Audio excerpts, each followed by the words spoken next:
Thank you very much for coming here tonight. I definitely want to thank Google for being such gracious hosts and having us here. I am, yes, definitely applause for them, yeah. With the beautiful view, which is hopefully not too distracting. My name is Burt. I'm the organizer of Hacks and Hackers, and I know we have perhaps a lot of new faces here tonight, so I thought I would just explain a little bit about what that is. So Hacks and Hackers is a group for journalists and technologists. So a hack is actually a slang term for a journalist. Hacker is obviously slang term for a developer. And the idea really is to bring these two groups together to think about the future of media. We're living through this amazing time of revolution. Whoa, what? Oh, music. La, da, da, yeah. Yes, that was planned. That's all part of that. So, I mean, we're living through this time of media revolution, and really everything is changing. Obviously, that's why you're all here. I mean, the way that you create media is bound up with technology. The way people are telling stories is bound together with technology. There's amazing tools out there. People are empowered like never before. And Hacks and Hackers is about trying to encourage new ways of thinking about this, trying to get people to actually create things. We do hackathons. We have training workshops. And it started as just kind of a meetup group in San Francisco, and we've grown since then to actually an international organization. So now we have chapters all over the world. We have like nearly 2,000 people in New York in a group there. We have active groups in Argentina. We have somebody setting these groups up across Africa. So really, it's become part of this movement because I think there is such a hunger out there to figure out where things are going. I mean, this is important because we need to be informed about society. We need to make sure government is held accountable. That doesn't change with the media. But how can we take the best of the old and combine it with the new? That's really what this is all about. So with that, I'm going to introduce Jarek from YouTube, who's going to talk about the event, and he's going to run this and introduce some of the companies that will be presenting. And we're actually going to save all the questions for the end, which I'll say now and he will say again, and have a lot of time where people can be interactive then. So please hold your questions to the end. Thanks.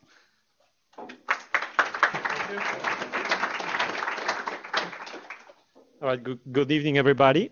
Before we start, I would like to give a hint to our VC operations. So there's people in space who are recording this event right now, and hopefully you will be able to see this online a little later.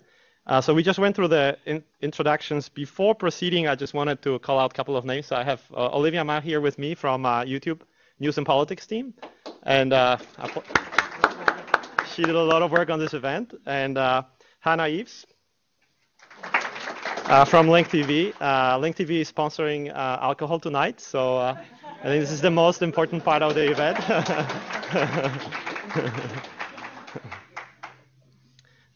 So here's the agenda for tonight. We're going to go through the API overview, so I get my 5 minutes of fame, and then we'll have lightning talks from YouTube and Storyful, Storyfy, Shortform, Go Animate, and Link TV, and we'll try to keep it on track, 5 minutes each. At the end, we'll have a Q&A session and hopefully fun. Please leave us feedback at the end of this session. I have set up a short link and a QR code. We'll show it again during the Q&A session. We would really appreciate your feedback. And if you would like to tweet about this event, here's the hashtag, Hacks and Hackers. All right, so enough logistics. I would like to start with a quiz. Actually, I need to start timing myself as well. I get 5 minutes. All right. So how much do you know about YouTube? First question is, how many YouTube views do we get per day? 2, 3, 5, zillion, 2 million? Come on, guys. I have only 5 minutes. 100 million, 2 billion? 5 billion? It's actually over 3 billion now. All right. So you were pretty close. Next one. Out of these views, how many are mobile? 10 million, 20 million, 30 million?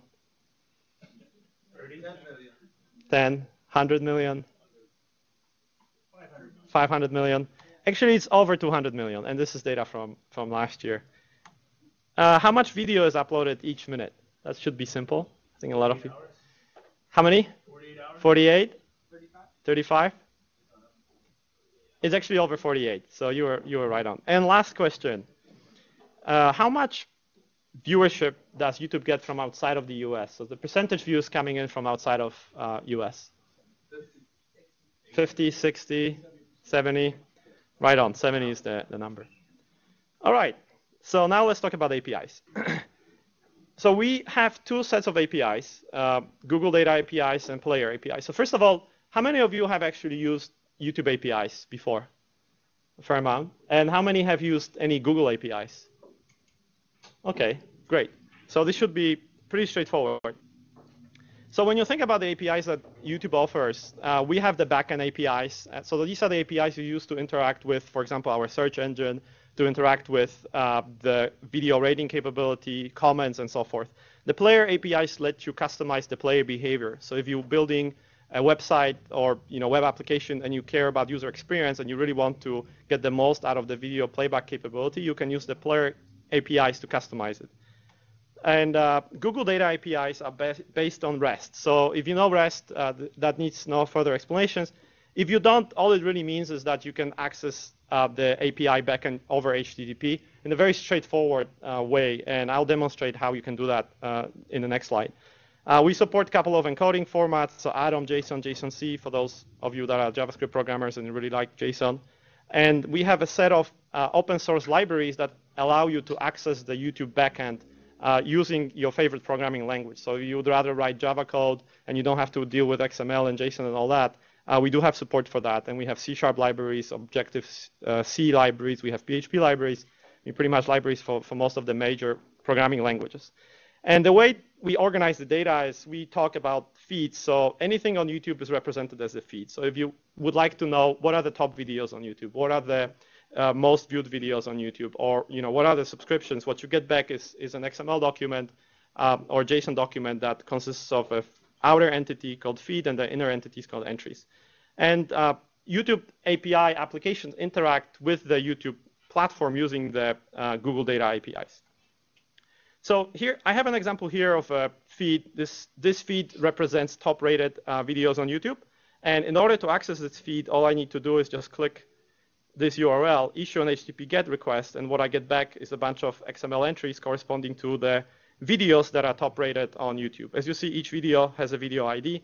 It's very straightforward. So really what I just did is I used the YouTube API in order to get information about most top-rated YouTube videos.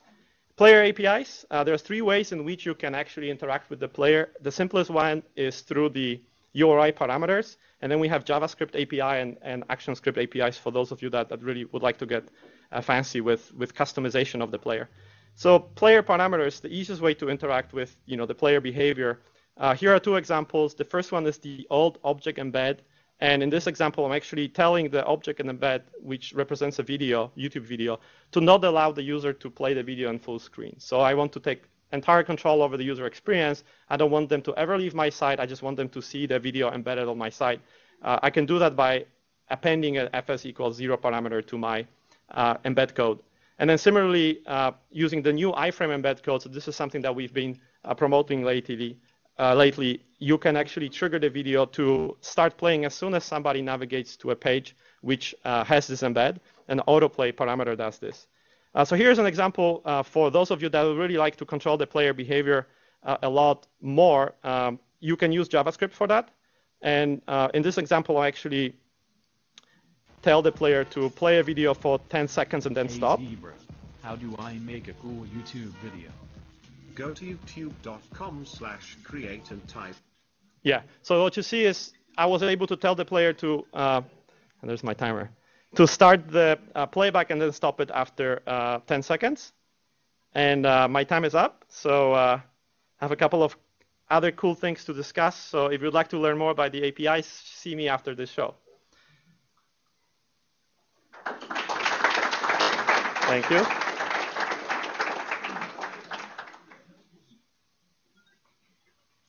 Now we're gonna have Olivia talk about YouTube Direct. Hi, everyone. My name is Olivia Ma, and I'm a YouTube News Manager. And today I want to talk to you really briefly about an application that we built and released about 1.5 years ago called YouTube Direct, which is an open source application using the YouTube API. So a little background on why we created this tool. Today, in today's world, there's so many mobile phones that are video enabled, and you have such widespread broadband access that we believe that everyone can be a reporter. Now, before anybody comes at me, that does not mean that we believe that everyone can be a journalist. In fact, we very strongly believe that the role of the journalist has never been more important. But the fact that now anybody can document the news and events happening around them, can bear witness to news that is unfolding before their eyes, has fundamentally changed, I think, the way that we gather news, and I think everyone can agree to that. A few examples, obviously most recently, what's been happening in the Middle East, the Arab Spring. We've been seeing every single one of these countries that is undergoing political change. We're seeing this play out on YouTube. Egypt, Tunisia, Libya, Algeria, Yemen, and Syria right now. We're seeing a lot of footage out there. It's pretty incredible, and this has become indispensable to a lot of news organizations. A local example that I think we're all familiar with was the Oscar Grant shooting. And I think this is particularly relevant this week since there have been a number of other SFPD-related incidents that have been captured on video. This was an example where many people saw a young man be shot in the BART station and captured it on video from multiple angles. And these became really important videos in that case. And then I think a lighter example, but an example of sort of how commentary can play in on YouTube. When Michael Jackson died, we saw in just a huge influx of response videos about what that death meant to individuals, to our culture. And so you can see that it's not just news events, but also commentary and conversation around the news. So what we wanted to do was create essentially a virtual assignment desk, an application that would allow news organizations to embed the YouTube upload functionality on their site. So we decided to create YouTube Direct, which I mentioned is open source, and it allows news organizations, or really any website, to easily integrate sort of an audience engagement platform on their site. There are two pieces to this, and I'll talk about that in a little bit more detail in the next slide, but basically you have an embeddable uploading tool, and then you have an admin interface that allows your editors, or the keepers of your site, to actually manage the submissions. So, quick overview of the technology. YouTube Direct is built using the YouTube API, and it's built on top of Google's App Engine. And it consists of two components. The first is the front end. It's the embeddable YouTube Direct container. We use Google's AuthSub to authenticate users to their YouTube account. And from your website, users can actually submit videos using the YouTube backend, and they can submit photos that get submitted to Picasa. On the back end, for the editors, for the reviewers, there's an admin interface that allows you to create assignments, to review and accept or reject the video and photo submissions that come in, and really just manage how all of these different assets appear on your site. So here's an example of a partner integration. Our partners here, KGO, ABC7 here in the Bay Area, we partnered with them starting last summer on a really cool citizen journalism project that's called YouReport, and we used on their site, and this version of YouReport had YouTube Direct, where users could come to their site and actually upload videos, you can see, into various categories. So they could select breaking news, or there were also different types of submission categories that users could then upload them to. Here's an example of how this was displayed on their site, again using the YouTube API to display these videos on their website on ABC7. And here's a screenshot of what the admin panel looks like for YouTube Direct. So these are all, a list of submissions that came in through both the mobile app, which I'll show you a screenshot of in a second, as well as the web interface. And the editorial web team over at KGO actually would go through and review these videos and decide which ones they wanted to use on air and which ones they wanted to display on their website, and which ones just didn't fit or were not appropriate to the call to action. And here's a quick screenshot, a very bad screenshot of our mobile app, which was a total beta. We just wanted to test it out, but we had 150 what we called citizen stringers out in the field who were actually using these mobile applications to see submission ideas and then submit videos directly related to those various topics. So my time's up. Thank you.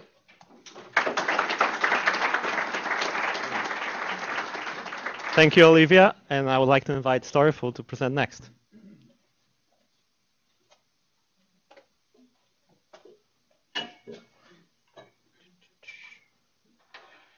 So just a warning, I'm a hack. I'm not a hacker.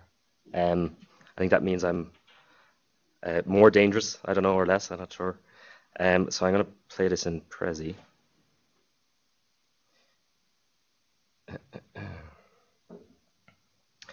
So I'm going to start by saying that we use at Storyful, where my name is Gavin Sheridan, by the way. I'm from a company called Storyful. We're based in Dublin, in Ireland. We're also YouTube's curation partner for CitizenTube, youtube.com/CitizenTube. So we're a social media news agency, and we monitor YouTube every day. We monitor YouTube for videos from, particularly in the last 6 months, from the Arab Spring. And we spend a great deal of time watching YouTube videos. Our own backend system in relation to the API, we spend a great deal of time on searching, persistent searching, understanding what we've searched for, sourcing uploaders, where they're from, messaging people on who've uploaded videos that we find interesting. And I'm just going to show a video here that was uploaded to YouTube just over 2 weeks ago. And it's a bit dramatic, so I hope you don't mind. I'm just going to play the first minute of it, if it plays for me. I think the internet's going to work, is it?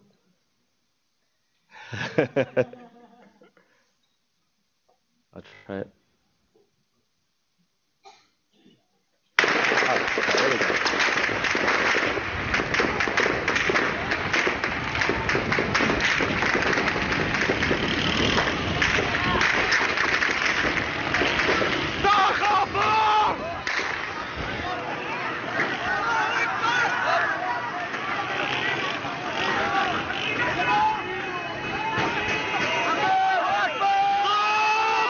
Now, I'm going to stop there. It gets a little bit more graphic later, but it's important to remember why we're watching these kind of videos and why these videos are important. So this is kind of a mantra of journalists all over the world. I keep 6 honest serving men. They told me all I knew. Their names are what and why and when and how and where and who. So the first question I ask myself when I see a video like that is, what can I understand from that, and what answers can I gain from that video? So how many of those questions can we answer? Just by looking at the video, before we contact anybody who's uploaded the video, what can we learn from looking at it? So the first question I'm going to ask is, where was that video taken? Now, it was taken in Syria, so that's your starting point. The original uploader, the same video was re-uploaded several times, so we have to try and understand which city was this taken in. Some videos had said it was Hamas, some videos had said it was Homs, but we were leaning towards Al-Qusayr as the upload location. So this is the town of Al-Qusayr. If you remember, the video is pretty dramatic. You watch the people running, there's shooting going on, it's all very dramatic. But I was looking at something else. I was looking at what were the buildings in the background, what time of day was it, where was this being filmed. So you zoom in on Al-Qusayr on Google Earth and you can see there's a pretty prominent area in the middle here is government-owned land, because you can see there's a cemetery here. There's pretty prominent buildings. And if you reorientate that looking east, you could begin to see that this might be where the video was filmed. So you're trying to answer the question of where it was filmed. So at the start of the video, you see this building. That's probably that building on Google Earth. When you're looking south, there's that video on a billboard in the corner. That's probably that building and that billboard in the corner. When you're looking west, there's a tree in the middle of the street with a tall building in the back. That's probably that tree and that building in the back. And as you're looking north, you see another building with a little thing on the top of it. And you can see the same building looking north. So when you get to the end of it, you can see that this is the general path the videographer took when he was walking. These are the buildings that were in the video. And we're answering the question of where it was. So on the balance of probabilities, this was taken in Al-Qusayr, probably in the last couple of weeks. But once you found out where, your next question then is when. So can we answer the question when this was taken? Once we've established that it's Al-Qusayr, we can start searching and say, is this video being discussed, or is the town of Al-Qusayr being discussed in the context of the time this was taken? And you can see here they're discussing it, that the military had moved into Al-Qusayr on the 24th of June. So it's after that date, probably, and we're trying to find out the answer to this question. On a blog, this was being discussed, and they say that the Syrian army had moved into Al-Qusayr on the 24th. There was a tweet on 24th of June from Ham Farouk saying heavy machine guns are being used to shoot on protesters and by-streets on the house in the city of Qusayr. So that's backing up the 24th of June. The same video is being discussed on a Syrian Revolution Facebook page, heavily being discussed in Arabic. We translate that back into English to see what discussion is going on about the video. And if you look at this picture, this is what confirmed to us that this was taken on 24th of June and not as some people thought on the 1st of July. This was a satellite photograph taken 5 days after, and it was uploaded to the Google Earth this week. And you can see the same location, but the topography has changed. And you can see down the bottom there, there's a small little vehicle in the bottom right. That's probably an APC because you can measure the dimensions of it. It's 3 meters across, 9 meters long. And there's a barrier being put up on the side of the street. So that photograph was taken 5 days later on the 29th of June. And that means that the video was filmed in Al-Qusair. It was taken on the 24th of June. And we can answer 2 questions before we even approach the people who uploaded the video or approach our sources in Syria and say, where was this video taken? What does it depict? So we've answered 2 major questions just by understanding, searching for videos using the API through our system, and then going through a process of looking at them. And I think the significance of this, I mean, it's applying very traditional values to journalism, the traditional journalistic values, but using technology to answer those questions that I put at the start. So in Storyful, we always live by two mantras. The first is that there's always somebody closer to the story, and the second is that every event creates a community. Every event creates community. Whether it's a Facebook page, whether it's a Facebook comment, whether it's a tweet, whether it's a comment on a video, whether it's everything creates a community. And it's about being able to understand that community and exploit it to understand and contextualize content like that. And I suppose the final question here is, what time of day was it? So by the shadows going in that direction and being able to understand the north, south, east direction orientation of the video, it was taken around 3 or 4 o'clock in the afternoon. And that's youtube.com/citizentube. We're at storyful.com. I'm at Gavin's blog, and at Storyful is our Twitter. Thank you. So hi everyone, I'm Xavier Damon. I'm the co-founder of Storyfy with Burt, Herman. And so those are all great presentations. It's really like, we really believe that we are living this new golden age of journalism. For the first time in human history, we have not only a few thousand reporters around the world, we have actually 500 million reporters. And thanks to that, now we can know what's happening in Syria, in Egypt, but also when there is a tornado in America, there is always someone on the scene that's going to report on YouTube or Twitter or Facebook or Google Plus what's really happening. So this is really awesome. And so everybody's a reporter, but not everybody is a journalist. And we really need journalists more than ever to actually make sense of what's happening. And so all the question is, when you see this great content, the video that has just been shown, for example, the question becomes, how can we publish that content to benefit so that our audience, your audience as journalists, can benefit from that content and you can touch them. And so this is really what Storyfy is all about. We really want to make Storyfy the bridge, the typewriter for this new social media age. So just create a story, and this is the way it looks like. You have your story on the right-hand side, and then on the left-hand side, you have access to different APIs, to different sources, Twitter, Facebook, YouTube, and I can search for, let's say, hacks and hackers here. And I directly tap to the YouTube API, and I can just find things that are interesting, and I can just drag and drop into my story. So I don't need to deal with all those API calls and things like that. I just drag and drop. And I can add text anywhere in between, do my blog post, and tell the story, like this is what's happening, really enter the entire your own narrative, and you can add what also people are saying on Twitter, for example, here. Here we go. Gonna add what story. Nice quote from David here. And so you can really augment your story using what people on the ground are sharing.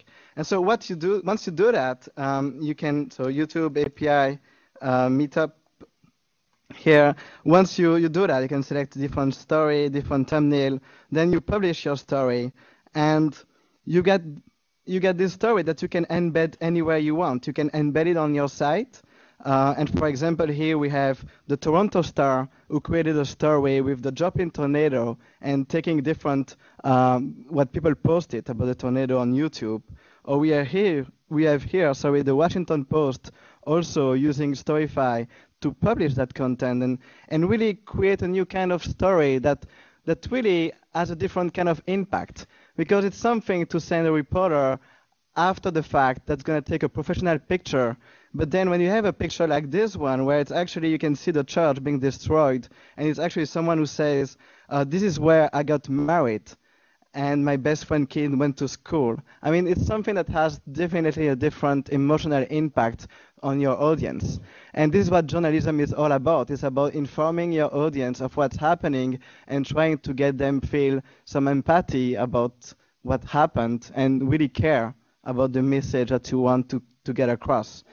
So once you publish your story, so you can embed it on your site, but you can also notify the people that you've quoted. So now I can let David know that actually he's part of the story, and people love that. And they receive a tweet, and they're gonna retweet that because they want to tell everybody, hey, that's so cool, I'm now part of the story. And so it really helps your story go viral, which is really something important now in this new social media age. Because we talk also about APIs, we have a lot of APIs if you are a hacker. Actually, by just appending at the end of the story .json, you actually get access to the JSON representation of the story. And thanks to that, you can create a great visualization of your story. For example, I can just turn that story into a slideshow by appending /slideshow at the end of the story. And so now, this is my great text. You can see I'm a hacker and not a hack. But now I've got this tweet, I just added, and also the YouTube video, which, here we go. And the resolution of the screen is not the best one to show that. But so you get the idea. So you can really create great social media stories and tell your audience what's happening using content from all those social networks and YouTube. And my time is up. Thank you.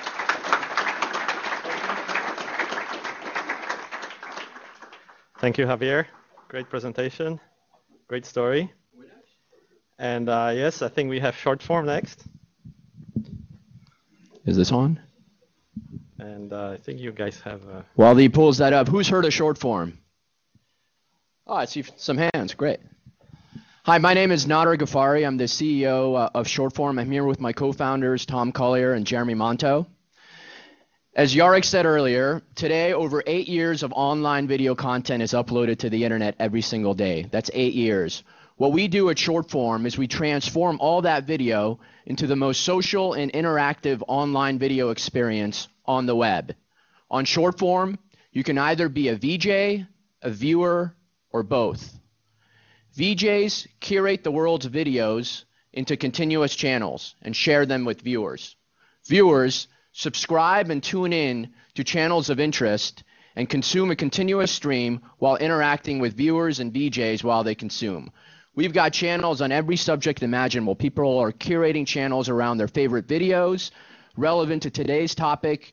Most news stories eventually get a channel. We had channels around Egypt, Libya, the Japan tsunami, and Tom will in fact show a channel on a local weather station. We can be found today on shortform.com and through an embeddable widget which brings curated videos to any publisher out there with continuous streams of video. And with that, I'll pass it to my co-founder, Jeremy, who will talk about making a channel. The lead developer. Thanks, Nader. Got a little narration there. I'm Jeremy, lead developer at Shortform. Shortform is a great way to curate online video into your own channels. Getting started is really easy. You just sign up at shortform.com and you can start adding videos. We made it possible to add videos from all over the web, but I think given the setting, I'll talk about YouTube in particular. Now, OAuth is a protocol that allows web applications to make secure API calls on behalf of a user. You can find out more at oauth.net. YouTube has implemented OAuth for their data API, and we've integrated with it. And so the result is that it's really easy to connect your YouTube account to Shortform. It's a matter of just clicking on a button in our UI, logging into YouTube, and then approving our application. At that point, you can log into Shortform with your YouTube account, and you can import videos into your channel from your YouTube account. Now, the nice thing about OAuth is it allows you to grant and revoke access on a per application basis. So if for some reason you decide later that an application shouldn't be able to get to your data anymore, you can just go in and revoke it. But you won't do that with ShortForm.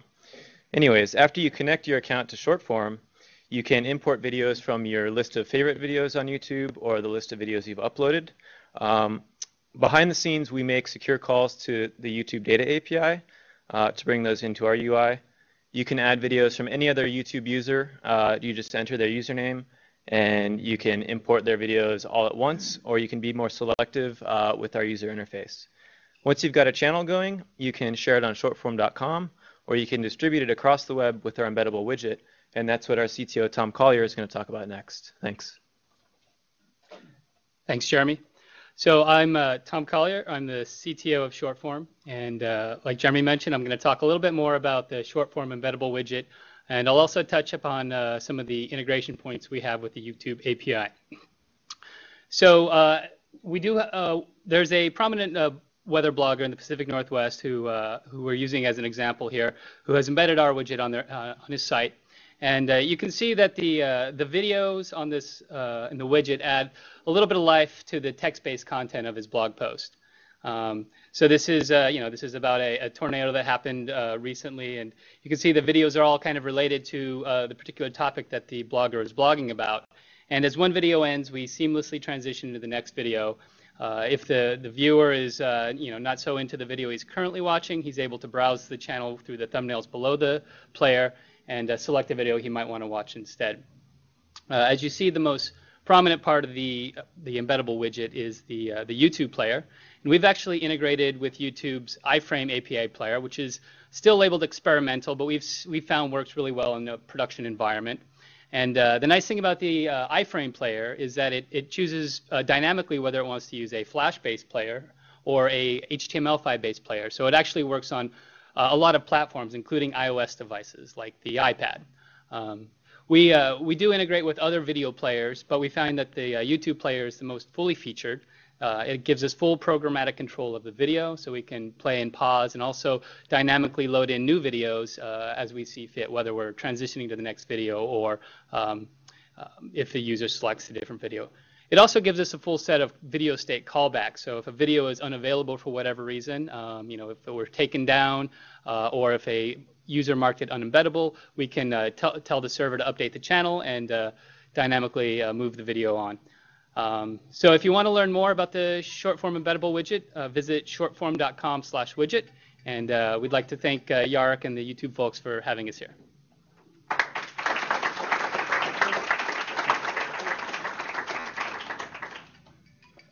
Okay, thank you for the nice demo and presentation and accolades. That's pretty awesome.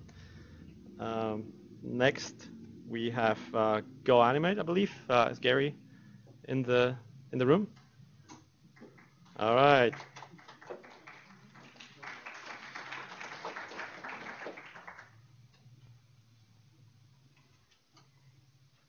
Just start the clock. Okay. All right, you got 5 minutes. Okay. Hi, everybody. My name is Gary Lipkowitz, and I'm with GoAnimate. Just a quick overview. GoAnimate is a suite of web apps located at goanimate.com that allows everybody to quickly and easily create animated videos. Most importantly, no drawing or programming is required. And I've got on here simple drag and drop apps, but the easiest one is actually a text-to-video app where you literally type your video and we take care of the rest. We've done a lot of work with YouTube. We're part of YouTube/Create, and we've also used the data APIs to enable our subscribers to very seamlessly export their videos to YouTube. The connection to reporting, I've written a couple of things up here. Certainly, if you wanted to put yourself into a virtual studio, this would be a very easy template to create quick and easy studio sets. Although it's a full-featured suite of web apps, this does allow you to import video, audio, or any other digital assets into the studio environment to be incorporated into the assets that we have there. For instance, audio journalists or bloggers could very easily translate their material into a video and publish it. It's a freemium model, and there's plenty to work with on the free side. Most importantly, on the news-related side, I'd say this allows you or provides a forum in which you can very easily comment on the news. And I'll show you a little video to illustrate that at the end. I'd just like to quickly show you the 3 apps that are in our environment. The simplest one is the text-to-video app.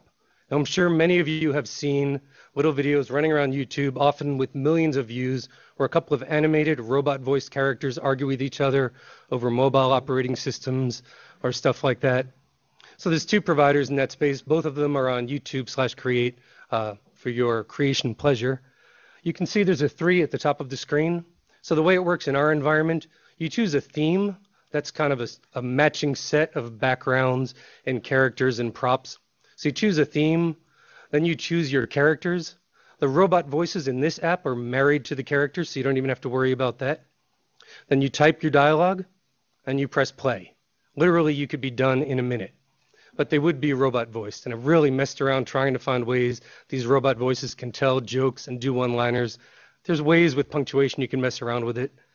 But if you want to be more creative than text to video, the next app is the character creator. How many people have a Wii and have used the Me Creator on the Wii? All right, so you guys are all ready to go. You can use the character creator right away. You can see here we're choosing the top half of his clothing. If we right arrowed, we would then move on. You see the icon of the pants, or hopefully you can see it on the screen. You would then choose that. Then you choose shoes, then eyebrows, nose, facial hair, ears, earrings. Not only can you choose different things off the palette, you can make them bigger, smaller, rotate them. If your Mr. Spock has to have his pointy ears exactly at a certain angle, you can do that and you can get it done in about 5 seconds. When you're really ready to make a full-featured video, you would go into the animation studio. This is what the palette looks like. Like I said, it's all point, click, drag and drop tools. You can see a drop-down menu with the theme. Below that, icons for character. Call-out buttons if you're trying to do a comic strip style, backgrounds, props, music and sound effects, and then visual effects. I'm real short on time, so I want to quickly try to get this video to you.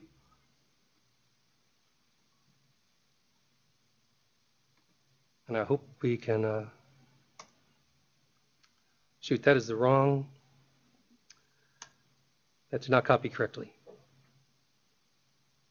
Where was the presentation? This one?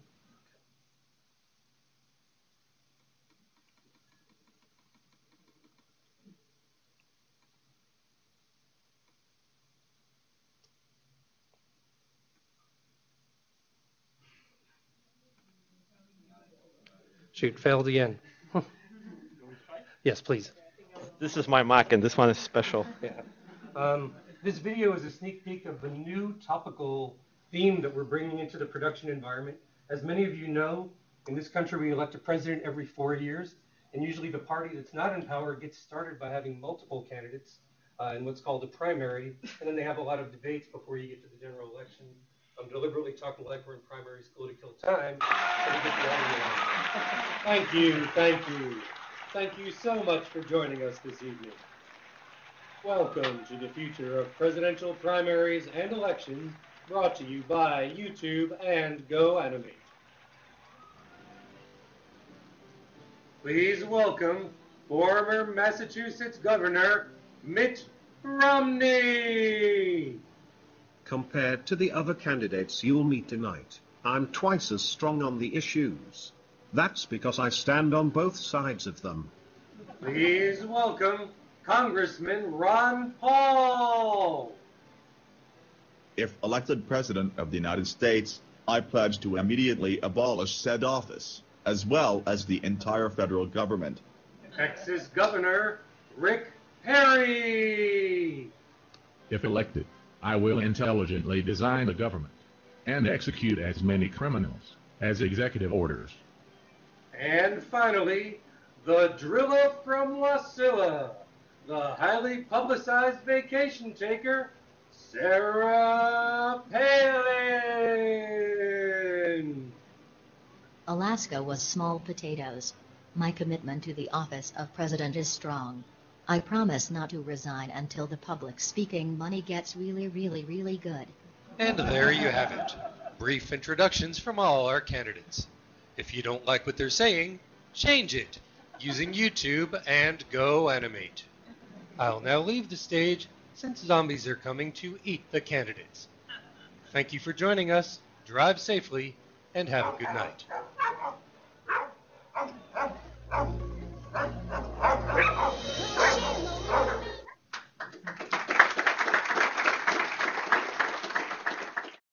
Hi, that's kind of a tough act to follow, but I'm going to do my best. So I'm going to try and start this with a bit of a statement from a well-known provocateur, Clay Shirky here.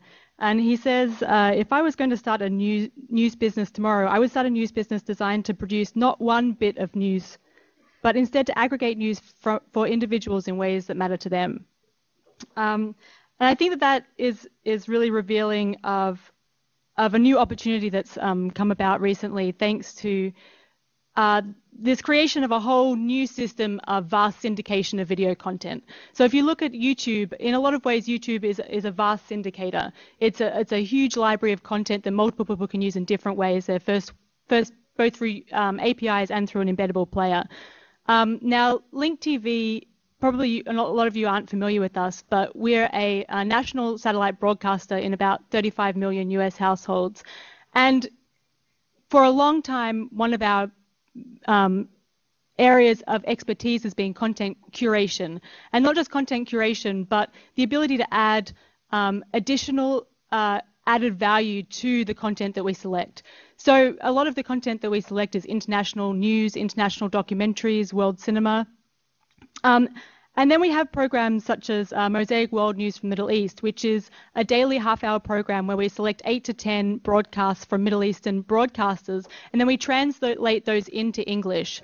And that really brings, it's a combination of curation and aggregation with this extra valued content, which is that you're then able to hear what it is that the Middle East is saying about the United States, and see opinions from people on the ground, in the Middle East, and broadcasters in the Middle East. We have a similar program called Link Asia, which does a similar kind of thing with Asian news programming, except that it also uses blogger contributors from Asian countries.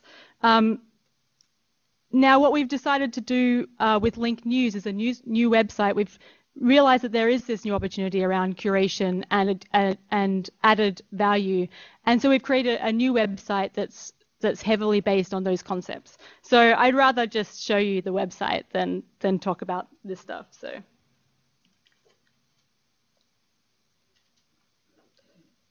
can I get into the tabs?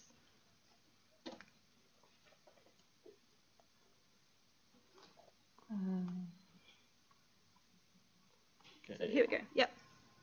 There we go. So here's the homepage of Link News. This is a new site that we just launched. As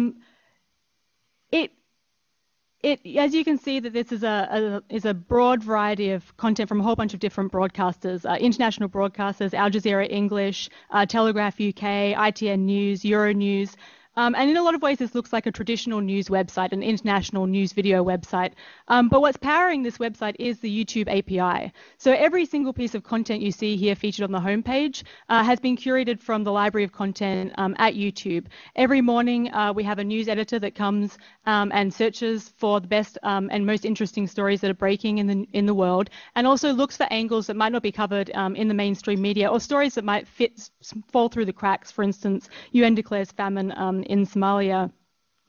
But what we're doing differently to a lot of sites that use the YouTube API, and you could see it in a lot of the projects tonight, is that we're integrating fully the YouTube experience into the news experience. So if you click on one of these videos, and we have one down here that seemed appropriate for tonight, Hacks and Hackers, LOLSEC attacks Murdoch newspaper. This is a YouTube video. You can see it has a YouTube watermark here.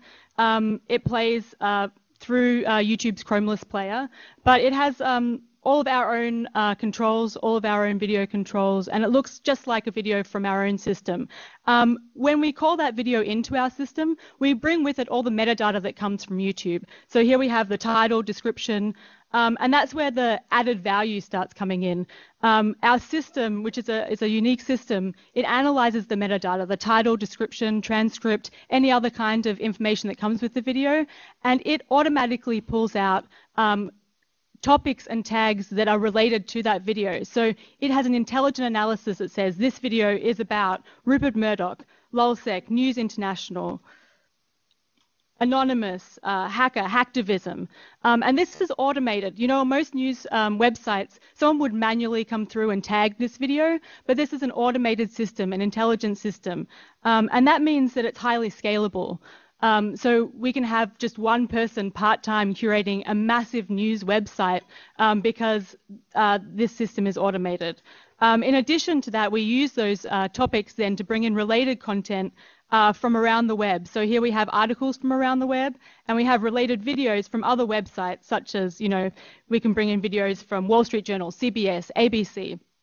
And then in addition, we have supporting articles, Gawker. So when this story broke, this system not only featured this video about this story, but intelligently brought in the best information from all around the web to support this story.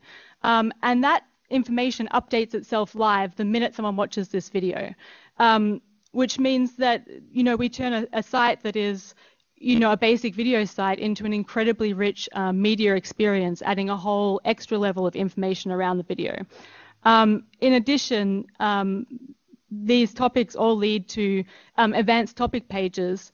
So it gives you information about that topic, information about the individual, and again, all sorts of videos from around the web, videos from Link TV around this topic area, and also the ability to narrow down. So, you know, you're looking at Rupert Murdoch, you might want to see what the Australian Prime Minister had to say about Rupert Murdoch's recent behaviour.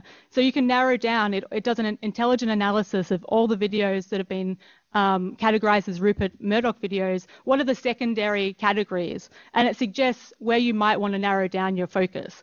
So here now we're just seeing news stories, videos from around the web about the Australian Prime Minister's reaction to Rupert Murdoch. And of course, topic pages like this are incredibly great for search engine optimization and all sorts of other techniques to bring larger audiences to your video content. So I think that I'm out of time, but that does give you kind of an overview. And this is a more traditional video website, but it's just a deeply integrated curatorial level on top of YouTube's content.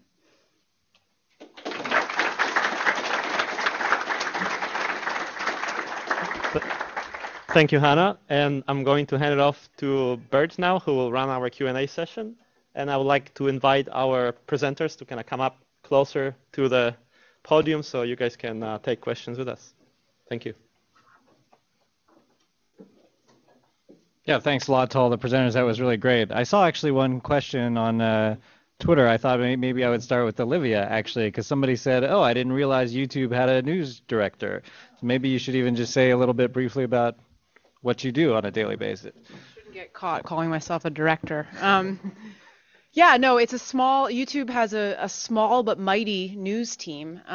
There's just a couple of us, and we're obviously not focused on creating content. YouTube doesn't create content, but really what we do is try and create programs, partnerships, and products that help both news organizations as well as individual journalists and citizen reporters, we use that phrase, not citizen journalists, use YouTube more effectively to disseminate information. So we actually have another person from our team, Dave Gehring, who's in the back. Dave, raise your hand, who's our strategic partner manager for news organizations. So he works directly with news partners on the site and helps them optimize their channels and their experience for distributing their content, whereas I'm more on the side of working with the community and trying to bridge the gap between news organizations and these citizen reporters. So that's what we do.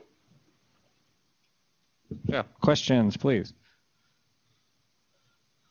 All of you here, you don't have any questions. You're blown away by the demos. Yeah, go ahead. A couple questions, but I'll take my turn. The first question goes to the last. The related videos. Doesn't YouTube have the related videos feed in the API? And do you guys do a better job of the related video? I'm going to repeat the question actually just to make sure everybody hears. So the question is, YouTube has a related videos API. How do they work with that, or is there something? Is theirs better? Well, YouTube's related content API is limited to content that's on YouTube. What we do is we link to content from all across the web. So it's not just videos that are on YouTube, it's videos from all over the place. And also, I would say, I mean, using the semantic technology we use, I think also provides, in some ways, perhaps better related content. I don't want to say that I'm better than Google because that sounds kind of ridiculous, but we are doing a lot of really advanced work with semantic entities and linked data that mean that it does a kind of a good job. Actually, I would like to add that the application is actually open source. So for all of you hackers, you're welcome to download it. I think a fair amount of the work is actually available right now, and you can hack with it and see how well it works. And then, I don't think we have a monopoly of the best, video selection ever. And this is precisely why we want application developer partners so they can, do their own share of kind of discovering the content on YouTube. Yeah, and I would say it's not all us. We use about how many different APIs? Our developers are over here. 5 or 6 different APIs as part of the whole application process. So. Quick question to you. The data API, some of the data is not updating. It's been kind of something that's going on, the channel views. Yeah, so the view counts are not always updating in real time. They will eventually return the consistent record. Well, it's not something we discuss as far as the actual implementation. But yeah, I mean, if our algorithms detect that there may be some issues with the view count, then we cannot take a conservative approach. But eventually, they do converge on the right number. Yeah. Yeah. Kind of a follow up on that and another question. I know Google using the search API into video semantic, using visualization stuff. So what's interesting and question is, do you guys allow any customization in the app, and that may be something you may build in later? People can choose what sources they want for their dashboard. That's really a cool app. You have using some of the custom search using URLs. Yeah. Just so the question was if they can customize, a viewer can customize the sources they see. And I'm going to say we're going to keep it to just one question per person. So. We don't right now, but we have the architecture in the back end to support that in the future. We do have a weighting system for sources that we use internally, but definitely interested in the idea of making that available to users. Okay, yeah.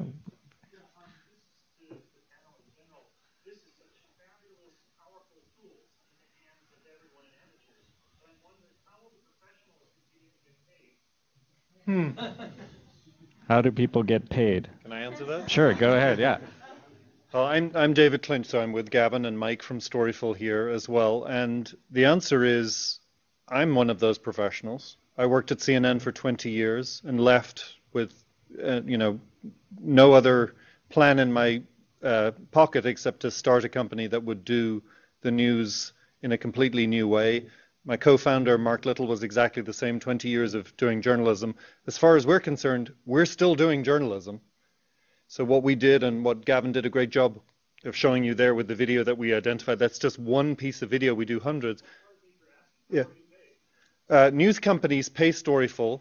That's a very good question because we didn't really address that. News companies, some of the largest news companies in the world, pay Storyful a subscription to get our services, curated video, sent in a stream directly to their newsroom with all of the information they need, not just to identify videos like that from Syria, which are obviously then verified by us, but also videos of tornadoes, of floods, of anything else, with all of the information that we can get from the API, but also what we get from our own curation, which would be telephone numbers, emails, verification that would help the news companies then immediately get the person who is literally still sitting on the plane taking a picture of the shuttle taking off through the clouds. Before they even leave the plane, they're getting phone calls from news companies saying, can we use your picture?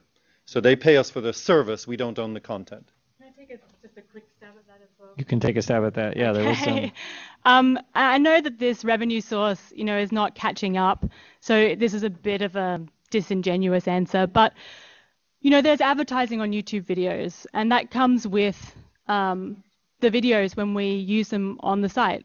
So there is opportunities with syndication to reach for your ads to reach a much, much, much larger audience if the syndication happens to the right places with the right numbers.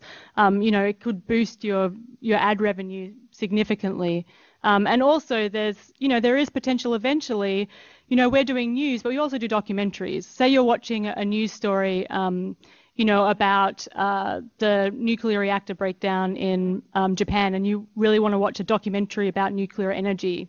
Maybe that documentary is on Hulu Plus, but maybe the site allows you to plug in your credentials for your various subscription services. And so you could then, if all worked well in the syndication world, you could watch that content on a site like ours by plugging in, your paid subscription to other services. At Shortform, we actually think Jeremy had once tweeted curation is the new creation. When you've got 8 years of content being uploaded, we actually intend to distribute some of our revenue to the VJs who actually curate these channels. So when you have socially programmed channels and these VJs are finding the right content for their audience and they build an audience, we intend to reward them for finding an audience, building an audience, just like just like a television network would if they have built an audience. And our revenue model is to interstitially place ads within the channels. Yeah, go ahead. Question for the Storyful folks. Your video was very dramatic, and you talked about how you get who, when, where, why, etc. But that looked like a very time-consuming process. Do you have cool software tools that make you able to do it much, much quicker than you might think? It often depends. The question, let me just repeat, so the question was Storyful. It looks like it's a very time-consuming process. Do they have any software that makes that easier?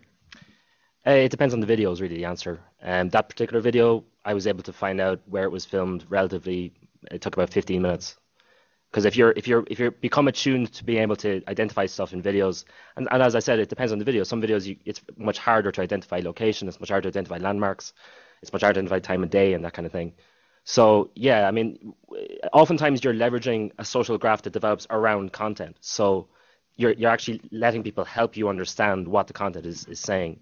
So usually you're using the crowd to some degree to understand the discussion that's forming around, as I said, content and videos like this create communities. Even just singular events create communities. So you're reaching out to people subsequently and you're saying, is this video showing what I think it's showing?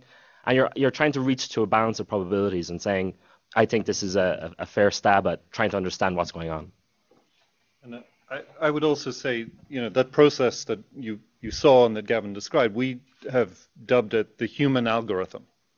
So while we do have quite sophisticated back-end systems that help us do one thing that's very important, and that is we can quickly identify those videos that we should be spending time on and not the hundreds or thousands that we should not be spending time on. So we can then dedicate the human algorithm part, which is both our curation and the community that's around it, to the process that might take 15 minutes or it might take 5 minutes.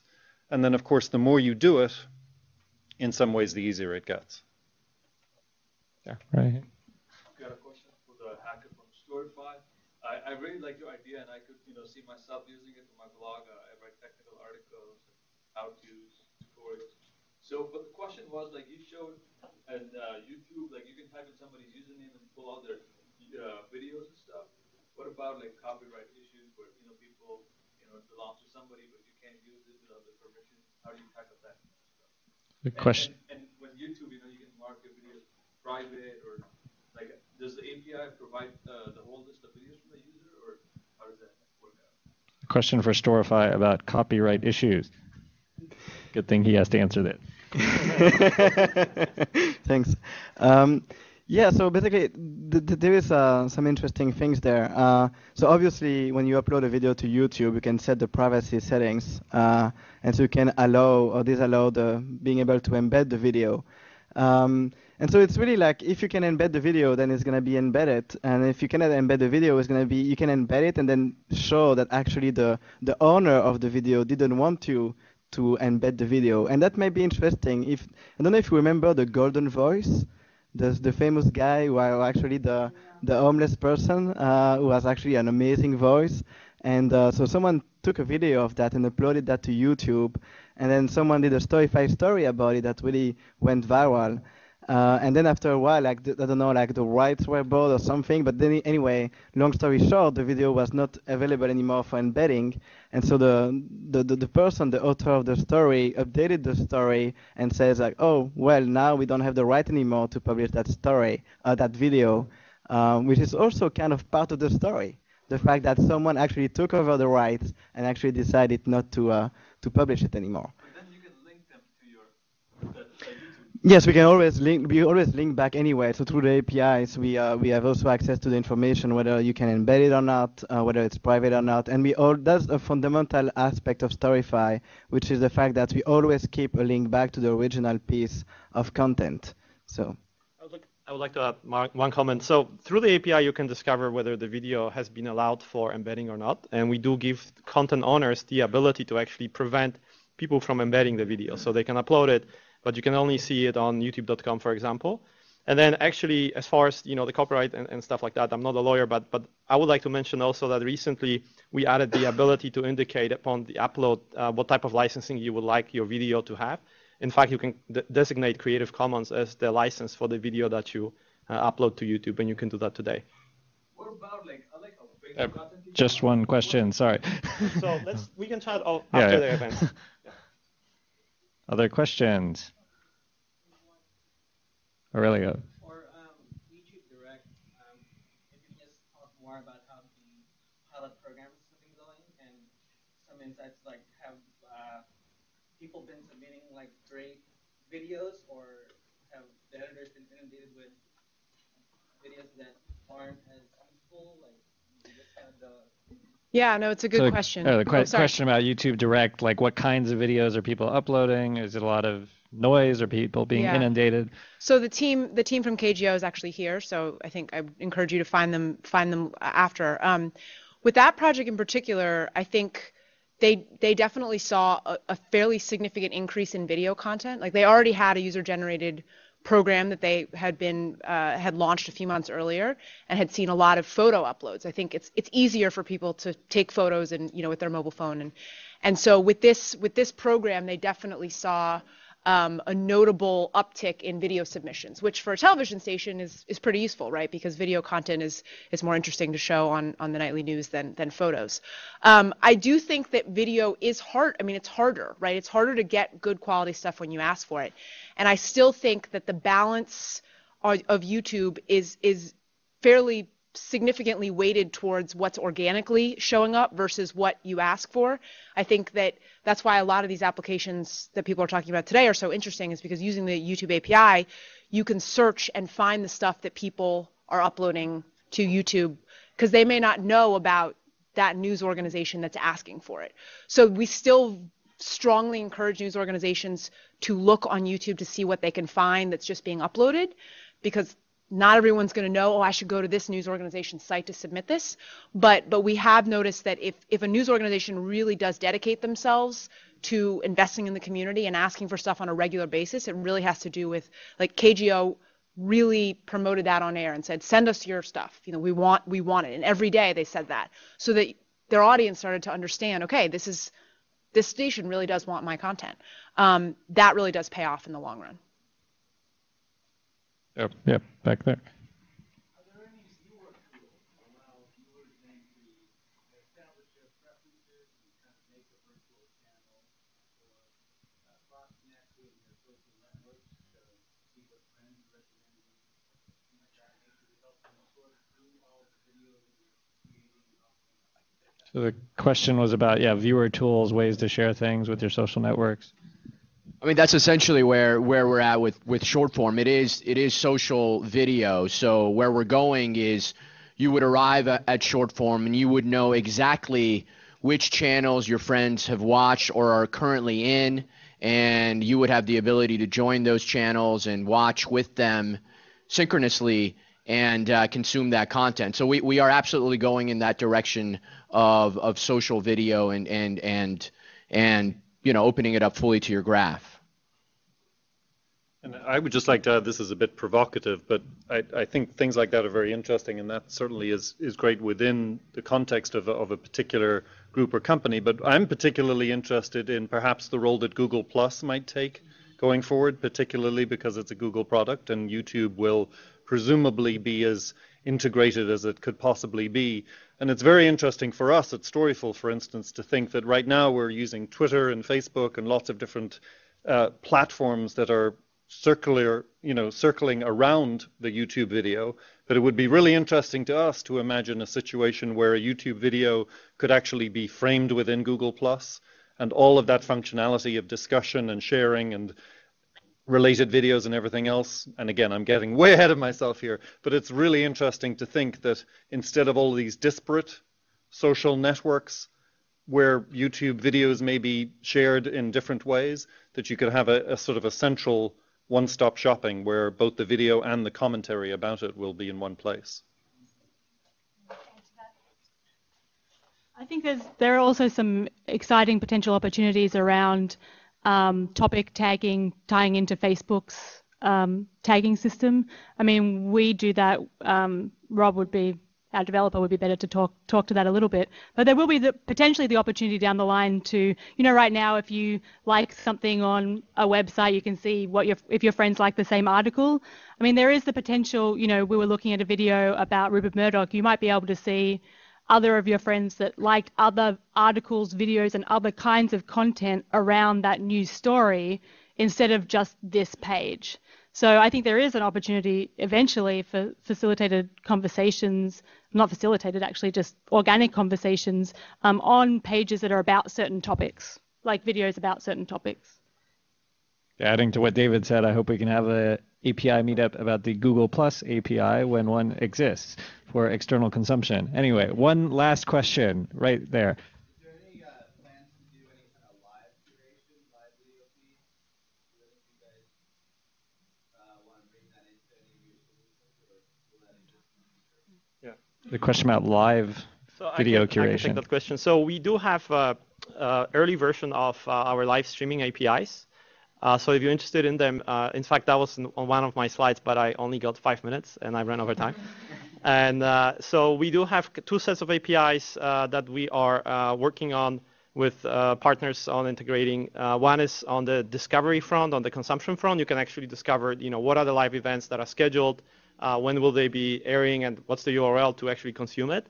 And then on the other side, we have APIs that allow a content owner or live video producer to actually hook up with our system to actually schedule the event and deliver the event. So these are very early APIs. We're just actively working on kind of ironing out the kinks out of it. But if you're interested in them, please chat with us because we are actively looking for feedback. And so if you're a hacker and you want to play with this kind of API, we also have a write API. So you could actually totally use the new streaming API of YouTube and use that and then turn that into stories. So it's definitely, we want to be really a system that can plug into different APIs as a source, but also as an output. So there's definitely a lot of things that can be done there. And definitely integrating more real time is definitely something that has been requested a lot. And these are definitely things that we want to work on. We also have done a lot of live streaming events with dialogue and conversation with guests around the live streaming. We just haven't done those on the news website yet, but I think it's definitely an interesting idea that we're going to be looking at. And just one last thing, because we're all talking here, but the political season will be a really interesting experiment area for that. We're definitely discussing with our partners, YouTube and others, the idea that you could do live curation of content around live political events and things like that would be really interesting. We'd love to see more YouTube live news. It's very frustrating to us when there are YouTube videos and then there's live video from another source. We'd love that live video to be on YouTube, as much as possible. Okay, well, yeah, I think we're going to wrap up here as far as the questions. I do definitely, before ending here, really do want to thank very much Hannah and Link TV, who did help put together all this and pay for the drinks. And they also, so part of the reason for this event tonight is that they've also released a new report on youth and video consumption. Maybe she could quickly mention that because there's copies Yes, of it I'd like here. to mention that because especially some people who worked on the reporter here, Andrea Severi, who did the research, Lauren Hauser, I'm not sure if she's still here, our youth division, worked a lot on this. We did a lot of research with 16 to 25-year-olds about their news media consumption habits with support from the Knight Foundation that we used when thinking about this news site. And those findings, national survey and several focus groups, are in the white paper that was being distributed. I think there's a lot of really useful information in there for people who are trying to reach that age group. Yeah, so thank you again. Thank you, everybody. Again, if you have questions, I'm sure everybody's going to be hanging out up here, and look forward to seeing you at the next event. Thanks.